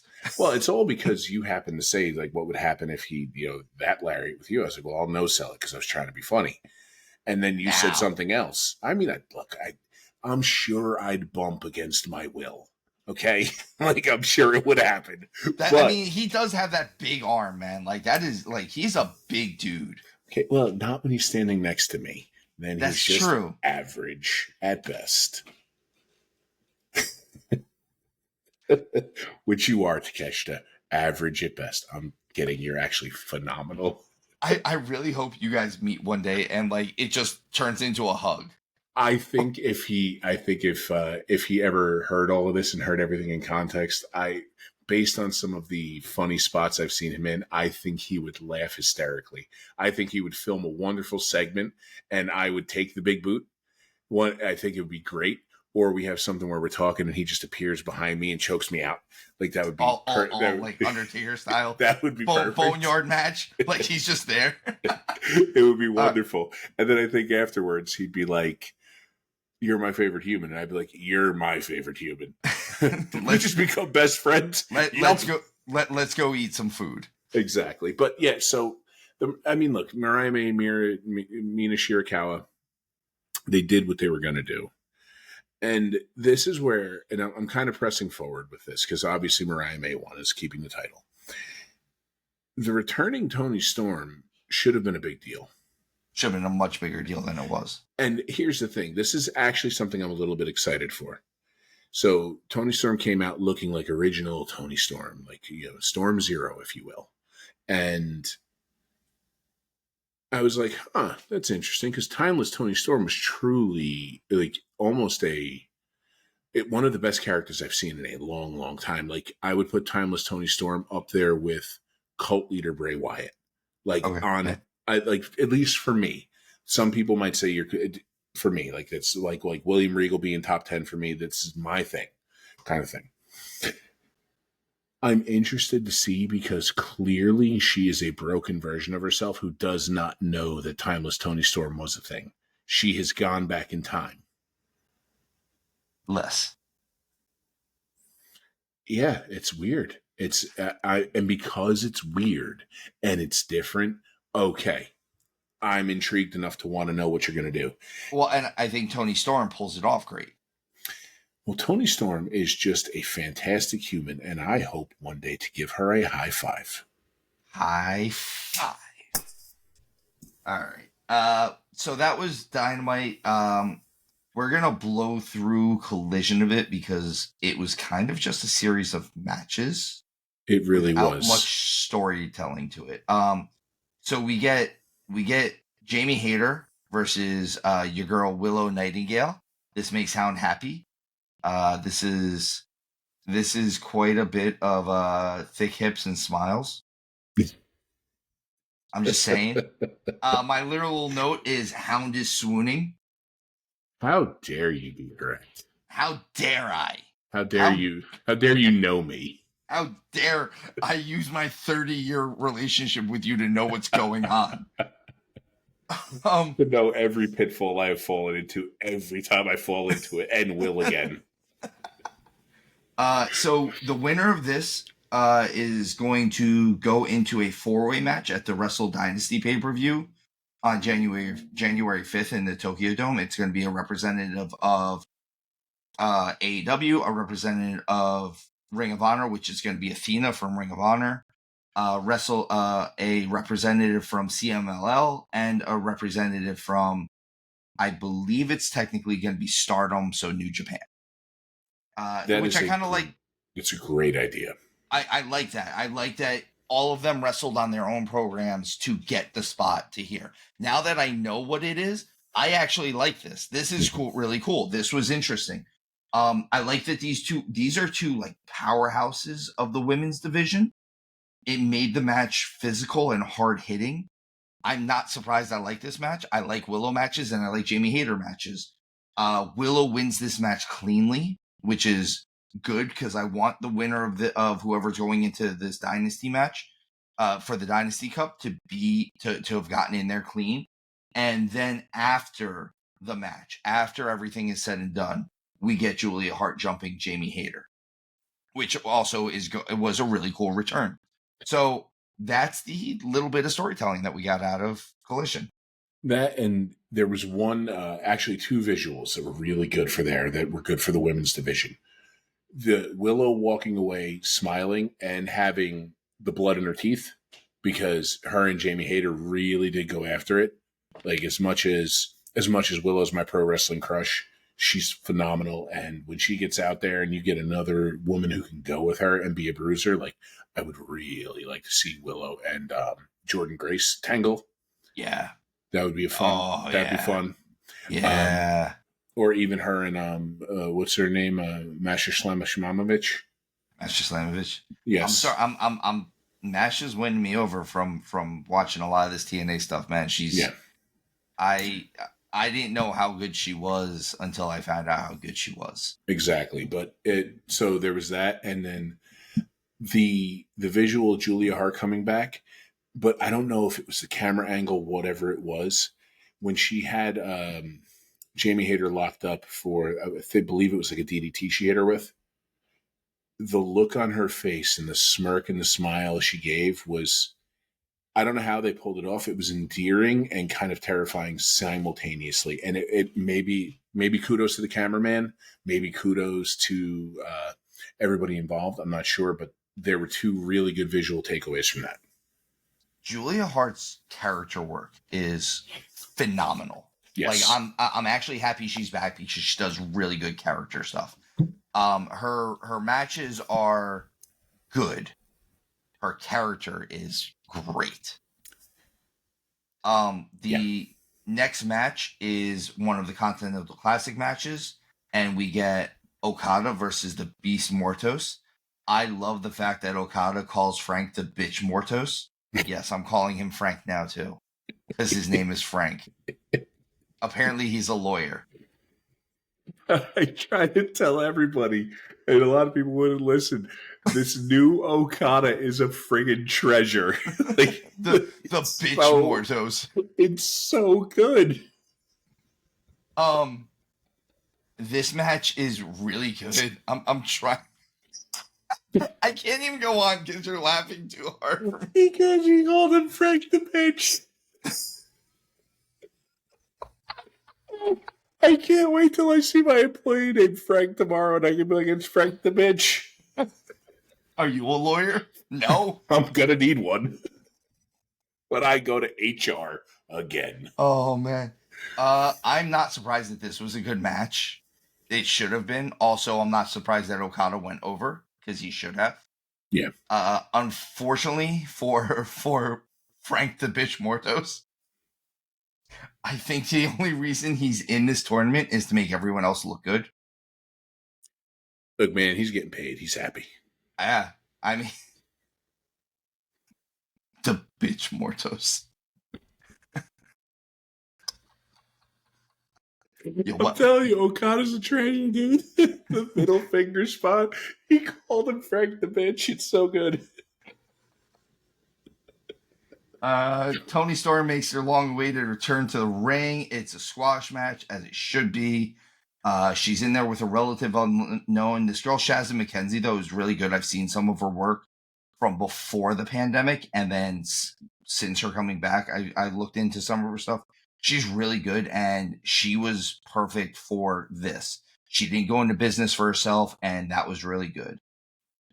We get a tag team number one contenders match between Top Flight and Action Andretti and Leo Rush, who are also part of Top Flight.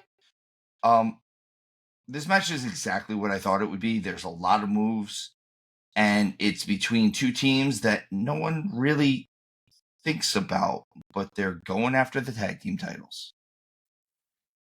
So really, it's more a condemnation of the state of the tag division in AEW, when this is what you're saying needs to go after stuff when you have FTR.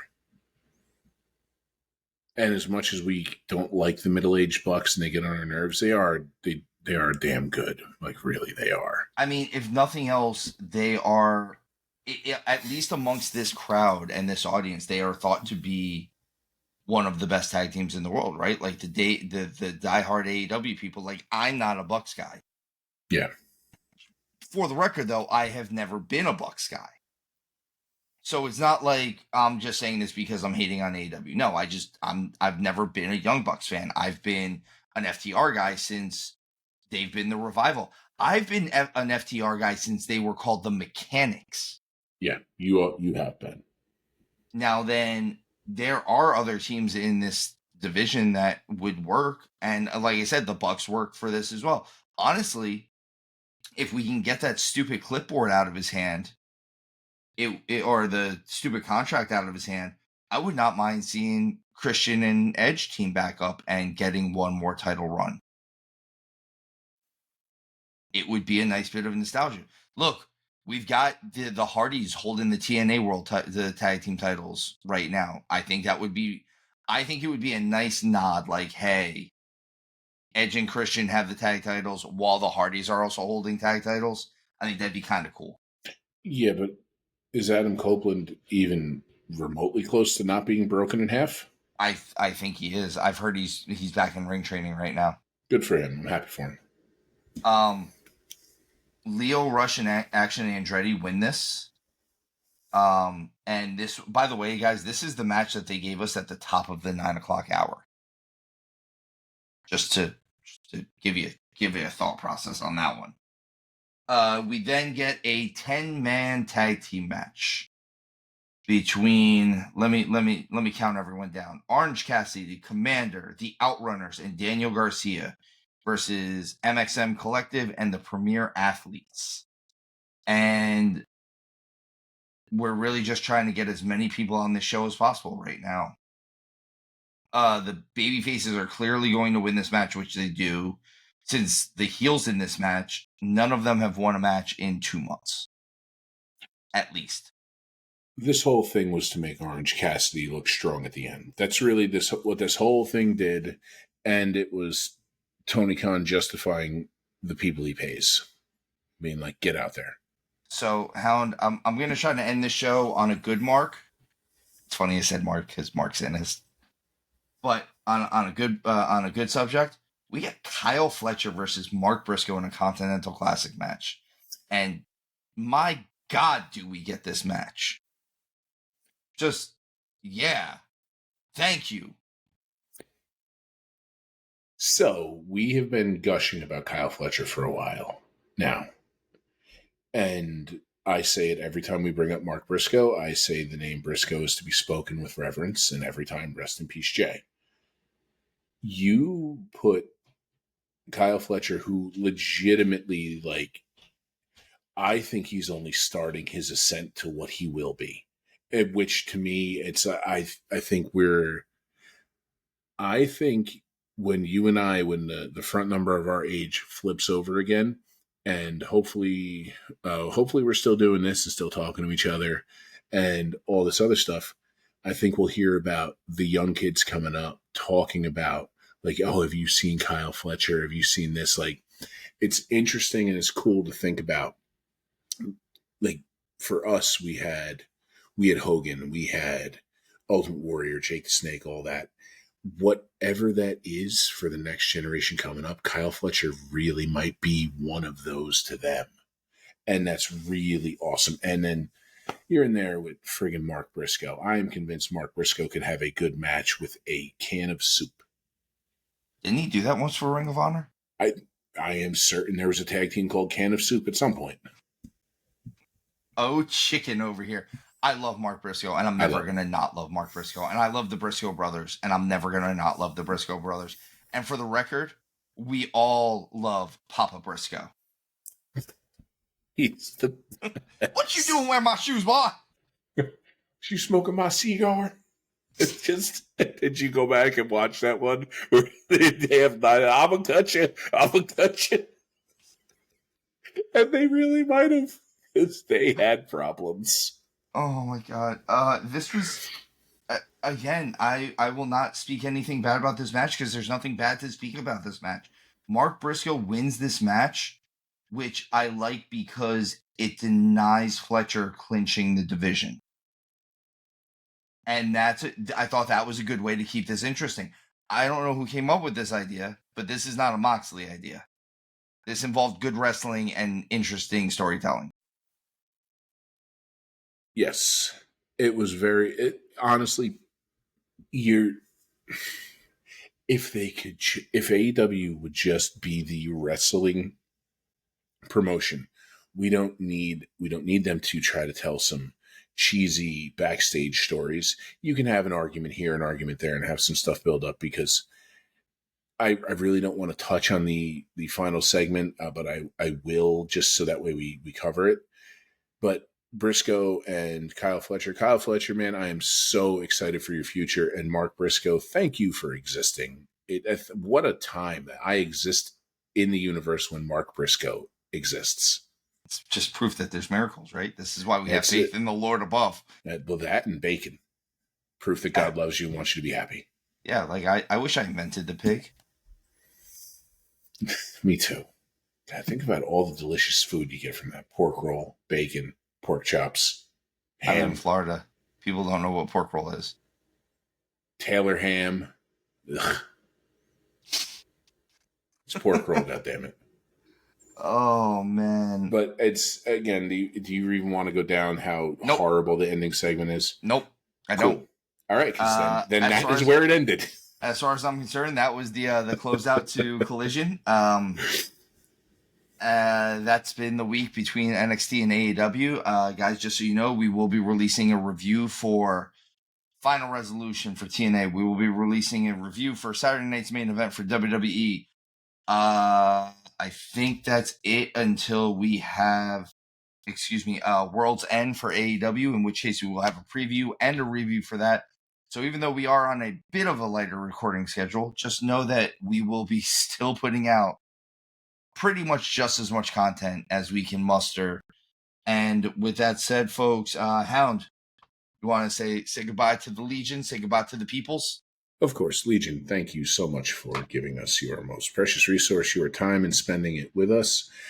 It is currently December 16th. We are 9 days away from Christmas. All of you out there, I hope your holidays are fantastic and you're surrounded with nothing but loved ones and laughter. And I hope as we enter 2025, each of you sees nothing but growth in your lives. God bless, and thank you again. And folks, remember, have a happy Chris Mahana Kwanzaa. Mm-hmm. And as always, tuck your chin when you bump.